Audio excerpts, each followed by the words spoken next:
আসসালামু আলাইকুম everyone, this is Sheikh Swarna. Welcome back to my channel. আজকের এই ছোট্ট মিনি ব্লগে আমি আপনাদের সঙ্গে শেয়ার করছি আমার সারাদিনের খাওয়া দাওয়ার ছোট্ট একটি রিভিউ। ফার্স্টে আমি সকালে ব্রেকফাস্টে খেয়েছিলাম হচ্ছে মধু দিয়ে দুধ চা আর বিস্কিট। দেন হচ্ছে আমি খেয়েছিলাম এই চোখ ক্যান্ডিটা, এটা আমার ভাইয়ের খুবই পছন্দের। দেন আমি লাঞ্চে চলে গিয়েছিলাম। লাঞ্চে খেয়েছিলাম হচ্ছে সাদা ভাত আর তার সঙ্গে একদম গরম গরম গরুর বটভুনা। গরুর বটভুনা দিয়ে কিন্তু সাদা ভাত খেতে খুবই ভালো লাগে। অনেকে আছে রুটি দিয়ে বেশি পছন্দ করে, তবে আমার সাদা ভাত দিয়েই খেতে বেশি ভালো লাগে। আর বটগুলো একদম খুব সুন্দরভাবে সফট হয়ে সিদ্ধ হয়েছিল, খুবই মজা লাগছিল খেতে।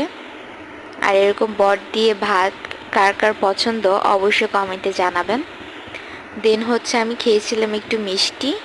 এই মিষ্টিগুলো আমার ভীষণই পছন্দের, তবে আমি একটাই খেয়েছিলাম। মিষ্টিগুলো আমি বিকেলেই খেয়েছিলাম, আর বিকেলবেলা শুধু মুখে মিষ্টি ভালো লাগছিল না তেমন একটা। এরপর সন্ধ্যায় খেয়েছিলাম হচ্ছে মাংসের চপ। একদম গরম গরম মাংসের চপ আমার খুবই পছন্দের। তো আলহামদুলিল্লাহ, এগুলোই ছিল আমার সারাদিনে খাওয়া দাওয়ার ছোট্ট একটি মিনি ব্লগ।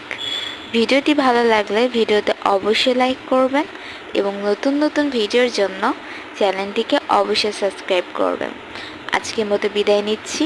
সবাই ভালো থাকুন, সুস্থ থাকুন এবং নতুন নতুন ভিডিওর জন্য আমাদের পাশে থাকুন, চ্যানেলটিকে সাবস্ক্রাইব করুন।